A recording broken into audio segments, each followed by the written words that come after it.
오늘은 이 애플이라는 기업에 대해서 제가 이야기를 해보도록 하겠습니다. 이 사과, 세계 시가총액 1위입니다. 이 사과 하나가 3천조 원짜리예요. 어떻게 이런 기업으로 탄생할 수 있었을까? 그리고 앞으로도 갈 수 있을까? 저는 그렇게 봐요. 아마 세계 1위 애플이라는 기업을 꺾기가 쉽지 않을 것이다. 왜 그런지 이유를 설명하도록 하겠습니다.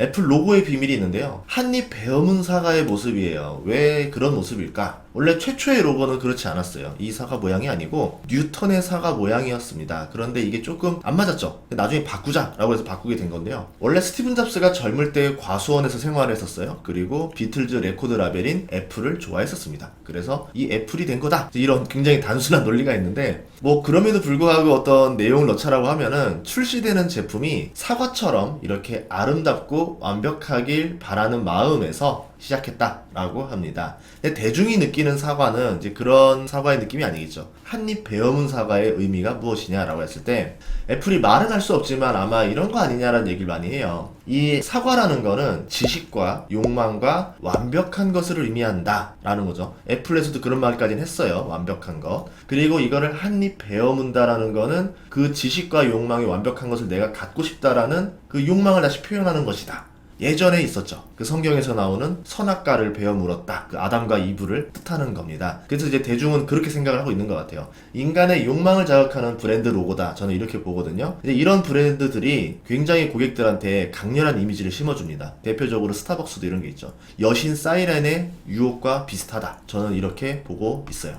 그리고 애플의 성공 비결 중에 하나가 저는 스티븐 잡스의 완벽주의라 생각을 합니다. 스티븐 잡스가 애플을 일으키는 거의 초석을 다져놨죠. 디자인의 중요성을 굉장히 강조했었는데 본인의 패션조차도 굉장히 어떤 디자인의 철학을 계속 고수했었습니다. 2008년부터 사망할 때까지 한결같은 패션으로 브랜드를 유지했죠. 발표장에서 나타났던 그의 패션이 기업의 브랜드 이미지다라고 말할 수도 있는데요. 원래 스티븐 잡스는 다른 일본 회사를 갔을 때 유니폼의 중요성을 굉장히 느끼고 이 유니폼을 만들려고 했어요. 직원들을 하나로 어떤 아이덴티티화 하고 싶다 했는데 직원들이 거부했죠. 그래서 그럼 나 혼자라도 입을 거야 라면서 검은 터틀넥 100벌을 혼자 주문합니다. 그래서 집에 이 검은 터틀넥이 100벌이 있었어요. 뭐 디자인적으로 보자면은 이 사람의 짧은 회색 머리 그리고 검은 옷은 이제 수도승, 동양의 이미지, 동양의 신비로움을 상징하는 거고 청바지는 서부 개척 시대를 상징합니다. 서부 개척 시대 때 청바지의 기원이었잖아요. 그러니까 우리도 개척을 해야 된다. 세계로 진출해야 된다. 이 신비로움을 가지고 세상에 알리러 가야 되겠다. 이런 이야기고요. 뉴밸런스를 사람들이 많이 모르시는데 뉴밸런스는 어떤 의미가 있냐면 이 뉴밸런스 신발 자체의 의미보다는 브랜드의 의미가 있습니다. 영국인 발명가 윌리엄 라일리가 만들었는데 어떻게 만들게 됐느냐? 닭을 봤대요. 닭을 봤더니 어떻게 저런 다리로 몸 전체를 지탱하고 있을까? 어떻게 저렇게 연약한 다리로? 그래서 이걸 봤더니 닭발이 세 갈래 아치형으로 딱 돼 있잖아요. 근데 이게 굉장히 완벽한 밸런스를 유지하면서 몸을 지탱할 수 있었다라는 거죠. 그래서 이거를 초안으로 만들어서 사람의 발을 지탱할 수 있게 신발을 만들어냈다. 이게 이제 뉴 밸런스 그렇게 된 겁니다. 뉴 밸런스가 스포츠 브랜드 중에서 가장 오래된 회사죠. 그러면 스티븐 잡스의 철학을 대략적으로 이해될 수 있겠죠. 우리가 스마트폰을 가장 먼저 만들어낸 회사, 어떻게 보면 컴퓨터도 굉장히 먼저 만들어낸 회사, 퍼스널 컴퓨터 중에서. 그리고 이제 다음도 뭐 AR 글래스라던가 이제 이후에 나올 자율주행차라던가 이런 것들도 내가 최초가 될 거다 이렇게 볼 수도 있는 거고 가장 완벽한 밸런스를 보여주겠다라는 것에 대한 상징일 수도 있습니다. 그 다음은요, 애플이 어떻게 성공했는지 한번 보여드릴게요. 애플 제품의 역사를 보시면 1984년에 매킨토시가 등장했습니다. 매킨토시를 아시는 분이면 아마 저보다 연령대가 위이실 건데 저는 이제 매킨토시를 이제 96년도에 봤을 때만 해도 와 이거 진짜 비싸다 이랬거든요. 그때 컴퓨터 200만원 했는데 매킨토시가 600만원에서 800만원 했었어요. 진짜 비쌌던 기억이 있었습니다. 어쨌든 가격은 절대 저렴하게 간 적이 없다 볼 수 있고요. 2007년에 아이폰이 나왔어요. 이게 지금 나온 사진이 아이폰 1 사진인데 지금에 봐도 전혀 이 디자인이 뒤떨어져 보이지 않습니다. 14년 전 디자인이라 하더라도 굉장히 세련돼 보이죠. 디자인에 신경 많이 썼어요. 그 내년에 나올 게 또 뭐냐면 AR 글래스, XR 헤드셋인데 헤드셋 먼저 나올 거예요. 그리고 이제 AR 글래스 좀 뒤에 나올 것 같은데요. 여기서도 디자인을 많이 강조할 겁니다. 지금 나온 사진들은 어떤 디자이너가 이렇게 나오지 않겠느냐라고 디자인을 한 거고 제가 생각하는 애플은 이거보다 디자인이 훨씬 더 우수할 거예요. 애플은 굉장히 신경 많이 쓰거든요. 그래서 22년도에 나온다. 그리고 그 시간을 좀 번 다음에 2025년에 애플카가 나옵니다. 애플카의 모양은 어떻게 나올지 모르겠지만 최소한 저 사진보다는 더 잘 나올 거다 라고 생각을 해요. 자, 애플의 주가는 어떻게 되느냐? 맥킨토시부터 지금까지 보면은 주가가 엄청나게 올랐죠. 너무 현실감이 괴리감이 많이 나니까 우리가 아이폰 출시됐을 때 주가로만 보자면 3.5달러입니다. 2007년에. 그리고 현재 158달러니까 주가가 45배 상승했다라고 볼 수 있습니다. 그게 14년 만에 말이죠.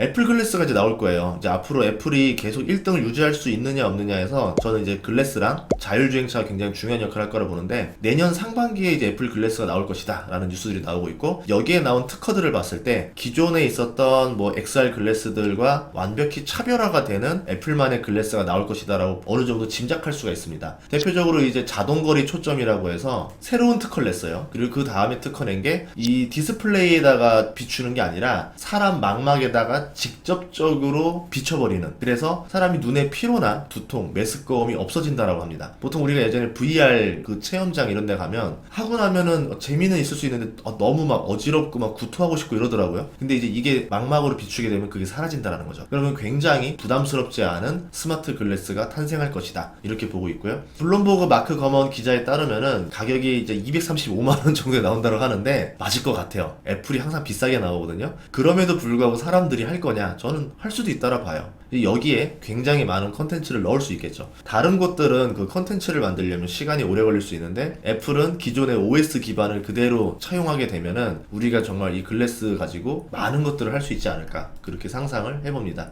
그 다음에 드론도 준비한다라 그래요. 특허청에다가 관련 특허를 했다고 하는데, 애플 드론은 뭐 할지 좀 궁금하거든요. 제가 생각하기에는 그냥 순수한 드론은 아닐 것이다 라 생각을 해요. 이게 어떤 시장, 애플이 그동안 가지지 못한 시장, 약간 부족한 시장을 진출하고 싶어서 만들어낸 게 아니냐. 이제 뭐 특허 낸 것들을 봤더니 뭐 무인 항공기랑 항공기 제어를 페어링하는 거, 무인 항공기를 추적하거나 조종할 수 있는 기술, 그러니까 스마트폰으로 드론을 조종할 수 있는 기술, 아이폰으로 가장 최적화된 드론을 조작하는 거를 할 수 있다고 하는데, 이 드론이 무엇일 건가?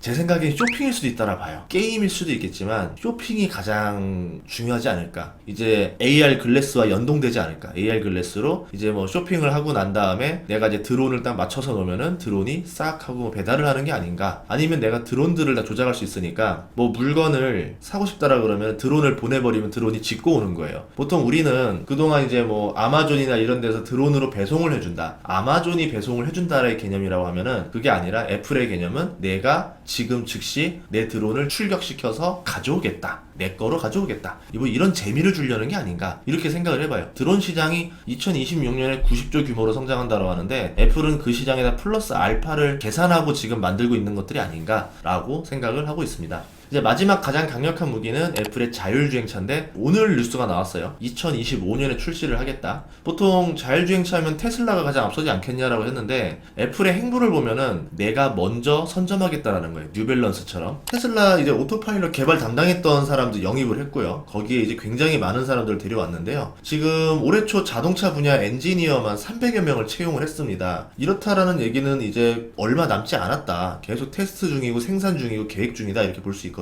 애플카 주행 테스트를 돌입한 거 아니냐라는 뉴스가 9월달에 나왔었고, 이제 최근에 나온 오늘 뉴스가 2025년에 페달도 없고 핸들도 없는 완전 자율주행 전기차를 출시하겠다. 그러니까 한마디로 애플은 전기차라는 시장 그냥 건너뛰고 한 방에 자율주행차에서 만나자라고 하는 겁니다. 테슬라한테 말한 거예요. 4년 뒤에 만나자라고 한 겁니다. 그럼 테슬라도 그 기술을 4년 안에 빨리 구축해놔라, 이러는 거죠.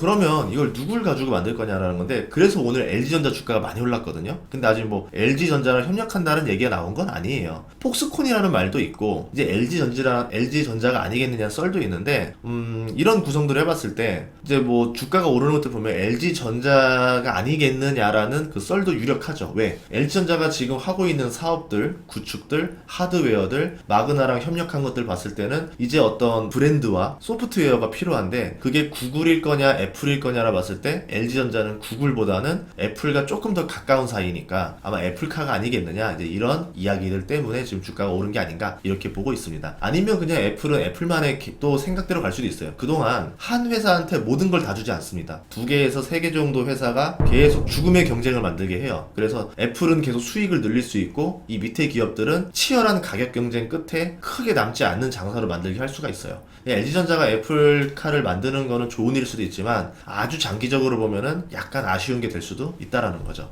자, 애플의 재무 분석을 해봤을 때 그 애플은 주가로서 매력이 있는 회사냐 아니냐를 보면은 우선은 전반적으로 PER이 28배예요. 굉장히 매력 있는 회사입니다. PER이 점점점 낮아지고 있어요. 왜? 매출과 영업이익과 순이익이 더 빨리 상승하고 있기 때문에 오히려 애플은 PER이 굉장히 저평가 형태로 남아 있습니다. 2019년에서 2021년까지 보면 매출이 연평균 18.6% 성장했고 영업이익이 연평균 30%, 순이익도 30% 성장했고 주가는 50% 이상 성장을 했습니다. 그러면 적금을 벗는데 내 적금이 연평균 이자가 막 50%씩 나온다 생각해봐요. 굉장히 압도적인 이익이 나오는 거죠. 근데 사람들 입장에서는 이제 끝난 거 아니냐, 스마트폰으로 돈 더 이상 벌 게 뭐가 있느냐, OS도 이제 앱스토어 인앱 결제도 못하게 하고 하는데 이거 되겠냐라 생각하겠지만, 그래서 애플도 그 다음에 주가를 올릴 수 있는 방안들을 준비한다라는 거죠. 그럼 애플은 다음 먹거리 뭐가 있느냐? 우선 스마트폰 사업에서 봤을 때 애플이 어떤 사업을 할지 가늠해 볼 수가 있어요. 첫 번째, 스마트폰을 팔고 기본 수익을 누렸잖아요. 그게 갤럭시랑 똑같잖아요, 삼성전자. 근데 애플은 거기서 끝나지가 않죠. OS에서 빅데이터를 확보했습니다. 삼성전자는 빅데이터 확보를 못했어요. 구글은 안드로이드 기반으로 빅데이터를 확보했어요. 그래서 애플과 시가총액이 비슷한 상태로 비벼볼 수가 있었던 겁니다. 여기에 앱스토어로 판매를 해서 인앱 결제라던가 해가지고 굉장히 많은 수익이 나는 거죠. 그 다음에 이제 플랫폼으로 성장할 수 있는 기반을 다져놨죠.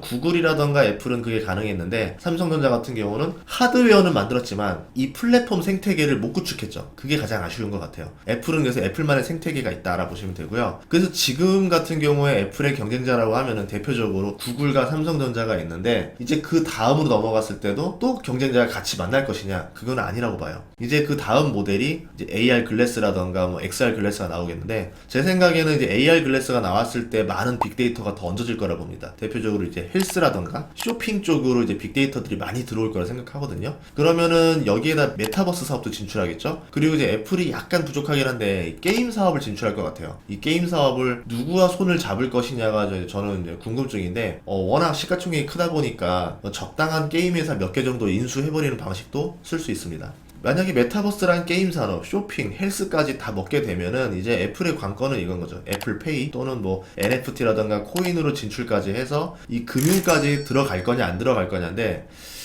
여기에서는 좀 고민이 돼요. 우선은 애플의 스타일을 봤을 때 이게 어느 정도 사업이 판이 깔린 다음에 들어오지 않을까 싶어요. 판을 까는 과정에서는 굉장히 많은 정치적인 갈등과 어떤 견제를 극복해내야 됩니다. 근데 애플이 그거를 선두주자로 가서 굳이 어떤 여론의 눈총을 받을 필요는 없다라는 거죠. 나머지 기업들이 먼저 눈총을 받게 하고 시장을 다 구축해 놓고 나면은 우리는 플랫폼이 있으니까 뻑 하고 들어가서 시장을 먹어버리는 형식으로 가지 않을까 싶어요. 그러면 어떤 경쟁자가 나올 거냐면 페이스북이라던가 구글이 강력한 경쟁자가 되지 않을까 이렇게 보고 있고요. 2025년 이제 4년 뒤에는 애플카가 나옵니다. 이제 애플카가 나오면은 자율주행차 시대가 되는 거예요. 그러니까 애플이 봤을 때는 전기차 시대가 4년 정도 해먹을 거고 자율주행차가 이제 2025년부터 시작될 거다. 굉장히 타이밍을 앞당겼죠. 저는 한 2030년쯤 생각했는데 애플카는 지금 자율주행 시대를 굉장히 빠르게 앞당겼다 생각한 것 같아요. 근데 이렇게 발표를 했다라는 건 어느 정도 구축을 했다라는 거고, 실제로 나름대로 지금 애플카 생태계를 다 구축하지 않았나 이렇게 추측을 해봅니다. 그럼 자율주행에서 뭘 먹을 거냐? 자동차를 팔아서 돈 벌 거냐? 그건 당연히 벌 거고요. 그 다음에 자동차 팔고 나서 그 사람들이 계속 돈을 쓰게 만들 건데, 엔터테인먼트라던가 뭐 기존에 있는 애플 TV 또는 뭐 쇼핑, 여행, 드라이브 스루 이런 것들을 통해서 애플 생태계를 완성할 것이다라 봐요. 특히 이 과정에서 뭐 오를 주식들은 많이 올랐는데 뭐 이미 벌써 카메라 계열의 이노텍도 올랐고 디스플레이는 LG 디스플레이도 올랐고 한데, 저는 이 자율주행차가 나오면 여행 문화가 굉장히 확산될 거라 봅니다. 자동차 안에서 핸들을 안 잡아도 돼요. 화상으로 회의를 할 수가 있어요. 그럼 내가 여행을 다니면서 화상으로 업무를 볼 수도 있고 여행을 다니면서 일을 할 수 있다라는 거죠. 운전을 하면서 돈을 벌 수 있다라는 거예요. 그러면 어디서든지 내가 여행지를 다닐 수가 있다. 그럼 여행이 길어졌을 때 어떤 것들이 수혜를 볼 것인가. 그래서 제 여행이라는 아이디어가 어떻게 된 거는, 예전에 인문학에서 보면은 포드가 대량 생산으로 굉장히 저렴한 자동차를 찍어냈습니다. 매년 자동차가 나올 때마다 가격이 더 떨어지면서 나와요. 그래서 자동차의 대량 보급이 됐죠. 이 체계를 봤던 에르메스 CEO가 보더니 이런 생각을 한 거죠. 야, 이거 여행이 굉장히 활발해지겠구나. 그래서 우리는 자동차에 들어갈 여행이 활발해질 거면 캐리어를 만들어야 되겠다. 근데 그 캐리어를 만들려면 이 자동차가 흔들리면서 이제 짐이 떨어지거나 할 거 아니에요. 그래서 지퍼가 필요하다. 지퍼가 있는 캐리어, 가방을 만들어야 되겠다면서 지퍼의 특허권을 사옵니다. 그럼 우리도 투자를 할 때, 지금 이제 애플카가 자율주행이 나오고 4년 뒤에 나온다라고 하면은 이제 얼마 남지 않은 거예요. 그러면 저도 미리 투자를 할 수 있다라는 거죠. 어떤 투자를 할 것이냐? 여행이 활발해질 것이다. 그럼 여행이 활발해졌을 때 우리가 수혜를 볼 수 있는 거, 애플카와 같이 여행의 수혜를 볼 수 있는 게 무엇이 있을까? 그거를 미리 투자하는 방식도 나쁘지 않다라는 거죠. 아마 애플카가 나오게 되면 그때는 이제 자율주행차 시대가 열릴 건데, 가장 강력한 경쟁자는 이제 플랫폼의 성격을 띠면서 자율주행 기술까지 완벽히 구축하는 회사들이 수혜를 볼 것이다. 아마 강력한 경쟁자로는 구글이랑 테슬라가 있지 않을까, 그렇게 생각을 해봅니다. 이제 저만의 개인적인 생각을 덧붙이자라고 하면은, 제가 경쟁사라고 하면은 저 회사를 어떻게 이길 수 있을까라고 고민을 하고 투자를 해요. 근데 이길 수 있겠다 싶으면 투자를 안 해요. 그러면 저 회사는 언젠가 새로운 경쟁자가 이기지 않겠는가라 보는 거죠. 저도 생각할 정도인데 그 수많은 천재들이 그런 생각 안 하겠어요? 그럼 저 기업은 시간의 문제지 언젠가는 위험할 수 있다라 보는 거고, 이길 수 없겠다라는 생각이 들면은 투자를 고려합니다. 그렇게 생각된 기업들이 좀 있죠. 뭐 카카오라던가 테슬라라던가 뭐 이런 기업들 보면 저 이기기 어렵겠다. 삼성이라던가 그럴 것 같고, 두렵다라는 느낌이 올 때가 있어요. 두렵다. 내가 저 경쟁사라면 저 회사가 있으면 난 너무 무서울 것 같아. 공포감이 느껴지면은 거의 평생에 가까운 투자를 고려하게 되는데, 그 두려움을 느끼게 했던 기업을 딱 2개 뽑자라고 하면 애플과 스타벅스입니다. 강력한 브랜드 가지고 있죠. 압도적인 시장 점유율이 있죠. 2위랑 엄청난 격차를 내고 있죠. 그리고 고객 충성도가 완벽하죠. 확장성이라던가 그리고 이제 성장성도 뛰어난 기업이죠. 여기에 실적이 빠른 성장세를 보여주고 있습니다. 버핏이 애플에 투자한 이유가 있다라는 거죠. 그런 점에서 보면 저는 이해 안 가는 것 중에 하나가, 그럼 워렌 버핏은 왜 스타벅스를 안 샀는지 이해가 안 가요. 뭐 코카콜라를 통해서 커피 2위 기업인 코스타 커피를 인수했기 때문에 그거로 만족하려는 건지 모르겠지만, 제가 봤을 때는 이 두 기업이 정말 무서운 기업이다, 이렇게 생각을 했습니다. 여러분도 투자를 할 때 이런 아이디어를 얻어서 투자를 하시면 좋을 것 같아서 제가 이제 애플에 대한 이야기를 담았고요. 좀 투자를 결심하신다 그러면 이 영상을 보고 사시는 게 아니라 여러분들이 조금 더 구체적으로 검색을 하시고 투자하시면 좋겠습니다. 보통 유튜브 같은 경우는 영상을 10분 내외로 만들어야 조회수가 잘 나와요. 근데 저 같은 경우는 항상 좀 투머치 하다 보니까 20분 내외로 나오긴 하는데, 여러분들이 투자할 때는 그 10분짜리 영상 보고 사시면 안 된다는 거예요. 조금 더 공부를 많이 하시고 투자하시면 좋겠습니다. 다음 시간에도 좋은 정보로 찾아뵙도록 하겠습니다. 구독과 좋아요 부탁드리겠습니다. 감사합니다.